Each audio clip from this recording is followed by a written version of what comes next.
Welcome to WesternSlopeNow.com. Meteorologist Russ Pappas here, again with the hazardous weather, minimal, non-existent on the western slope, except for this little sliver of river.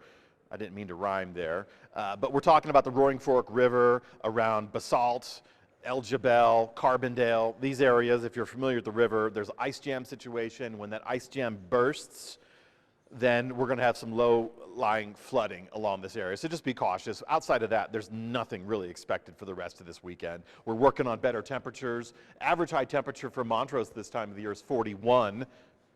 Average high temperature at Grand Junction this time of the year is 40.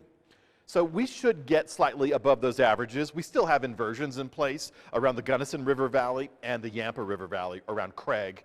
So both of these areas will still be cold, but they're getting some improvements, especially over the last couple of days. So we're going to finish this weekend off with mostly clear skies, dry conditions. If you're spending time outside, again, the message is get some sunblock, because especially if you're in the higher elevations, you're going to get sunburned.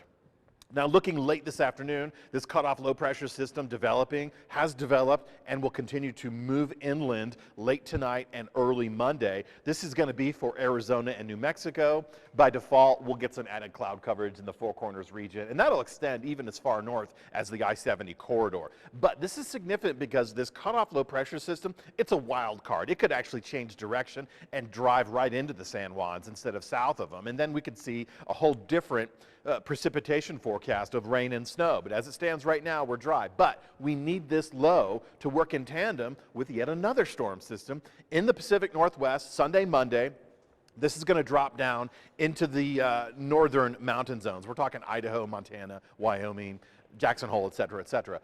But these two systems are going to work together to carve out an area of low pressure along the western third of the United States, which was previously occupied by the ridge of high pressure. So that high pressure kept us dry, mostly. It did deflect storms. It did push storms down along the divide and east of the divide. And one of those storms that landed east of the divide is now what you've been watching on the news as that nor'easter around Provincetown, Rhode Island, and all the way up into Bangor, Maine, and deep snow totals along the Atlantic seaboard as a result. But we're replacing that high pressure system, so we're not deflecting storms, we're allowing storms to absorb into and hopefully drop right across Colorado. So we're looking at least 5 to 15 inches of snow. This is a preliminary forecast for the middle of this upcoming week. Models aren't really on board yet, so I'm going out on a limb just suggesting that our mountain zones will pick up snow before the midweek period, because we have a cold front from that Pacific Northwest Tuesday, Wednesday that will swing through. Until that cold front arrives, we're going to be mild with our temperatures. So we're going to finish today mild. We're going to start Monday and Tuesday with mild temperatures, increased cloud coverage. Go ahead and anticipate increased wind speeds Tuesday ahead of the cold front. Now, behind the cold front, you can see some clearing and some cold temperatures.